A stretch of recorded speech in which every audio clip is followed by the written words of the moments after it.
మీరు ఏదైతే మనసులో గట్టిగా కోరుకుంటారో అది సాధించేలా చేసేదే ఈ law of attraction. Law of అట్రాక్షన్ని లైఫ్లో అప్లై చేసేటప్పుడు మానసికంగా మనం కొన్ని ఇంపార్టెంట్ పాయింట్స్ తోటి మన బ్రెయిన్ని ట్రైనప్ చేసుకోవాలి. ఒక పర్ఫెక్ట్ మేనిఫెస్టేషన్ చేయాలంటే కనుక ఎట్టి పరిస్థితుల్లోనూ వీటిని మిస్ అవ్వకూడదు. సో ఏంటి ఆ పాయింట్స్, వాటి వెనుక ఉన్న పరమార్థం ఏంటి, ఈ వీడియోలో మనం తెలుసుకుందాం. ఫస్ట్ పాయింట్, మీ మనసు ఒక అయస్కాంతం లాంటిది. జీవితంలో ప్రతిరోజు మనం చేసే పనుల్లో మన మనసుని సాయంగా తీసుకొని వాటిని పూర్తి చేస్తూ ఉంటాం. అంతెందుకు, ఎవరైనా వచ్చి ఫర్ సపోజ్ మన నేమ్ని పేపర్ మీద రాయమని అడిగారనుకోండి, అయితే అప్పుడు వెంటనే మనం చిన్నగా రాయాలా, పెద్దగా రాయాలా, లేకపోతే స్టైల్గా రాయనా, సింపుల్గా రాయనా, ఇలా కనీసం ఒక్క క్షణమైనా ఆలోచించి మనసుకు నచ్చిందే చేస్తాం.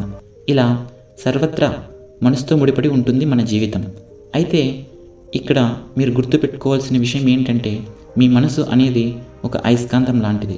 మీరు తరచూ తీసుకునే నిర్ణయాలు, ఆలోచనలో ఉండేటువంటి మంచి చెడును బట్టి మీ జీవితం అనేది నడపబడుతుంది.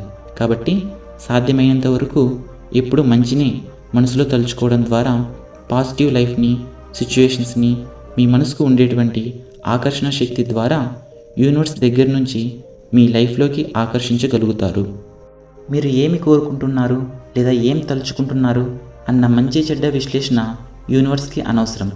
దానికి తెలిసిందల్లా ఒక్కటే, మీరు తలుచుకుంది అంటే మీరు అనుకున్నది మీకు ఇవ్వడం. సెకండ్ పాయింట్, యూనివర్స్ ముందు మనందరం ఒక్కటే.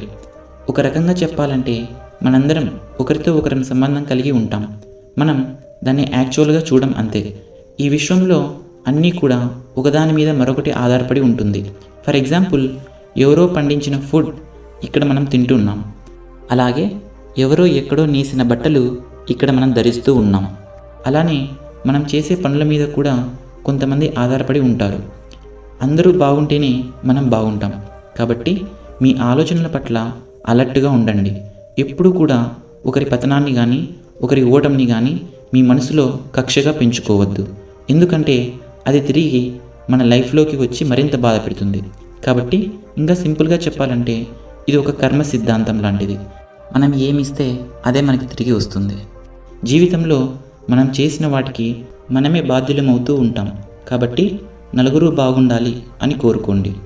థర్డ్ పాయింట్, గతం గతః. జీవితాన్ని ఒకసారి దగ్గరగా గమనించండి. నిన్న మొన్నటి దాకా మీరు చేసిన ఆలోచనలే ఈరోజు మీరు అనుభవిస్తున్న జీవితం అని మీకు క్లియర్గా అర్థమవుతుంది. అలానే ఈరోజు మీరు ఏం ఆలోచిస్తున్నారో అదే రాబోయే ఫ్యూచర్కి నాంది వేస్తాయి. కాబట్టి గడిచిపోయిన జీవితంలోని చేదు అనుభవాలను తలుచుకొని కుమిలిపోకుండా హ్యాపీగా ఉండడానికి ప్రయత్నించండి. బహుశా గతం తాలూకు చేదు అనుభవాలు అన్నీ కూడా మీ నెగిటివ్ ఆలోచనల ప్రభావం వల్లనే మీ లైఫ్లోకి వచ్చిన సిచ్యువేషన్స్ అయి ఉండొచ్చు. కానీ ఇప్పుడు మీరు తెలిసి ఆ మిస్టేక్ చేయకండి. రాబోయే అందమైన జీవితం కోసం ఈరోజే, ఈ క్షణం నుండే మంచిగా, పాజిటివ్గా మీ లైఫ్ని టర్న్ అవ్వాలని కోరుకోండి. తప్పకుండా మీ జీవితం మంచి మలుపు తిరుగుతుంది. ఫోర్త్ పాయింట్, హద్దులు లేవని గుర్తించండి. లా ఆఫ్ అట్రాక్షన్ ప్రకారం మీరు ఒక సృష్టికర్త అని తెలుసుకోండి. ఆలోచనల ద్వారా అనుకున్నది సాధించగల అతీతమైన పవర్స్ మీలో ఉన్నాయని గుర్తించండి. కాబట్టి నేను ఆ కోరికకు సరిపోను, నాకు స్తోమత లేదు, సమాజంలో మనం ఇంతవరకే విలువను సంపాదించుకోగలుగుతాము, ఇలా మీకు మీరే హద్దులనేవి మీ కోరికలకు ఏర్పాటు చేసుకోవద్దు. యూనివర్స్ దృష్టిలో అందరూ సమానమే. ఎవరు ఎక్కువ కాదు, ఎవరు తక్కువ కాదు. మంచి దారిలో ఎదిగి ఏ స్థాయికి వెళ్ళాలని మీరు మనస్ఫూర్తిగా కోరుకున్నా సరే అది తప్పక నెరవేరుతుంది. కాబట్టి మనల్ని మనం ఎప్పుడూ ప్రేమించుకుంటూ స్వతహాగా గౌరవించుకుంటూ ఉండాలి. అప్పుడు మాత్రమే మనం త్వరగా సక్సెస్ని సాధించగలుగుతాం.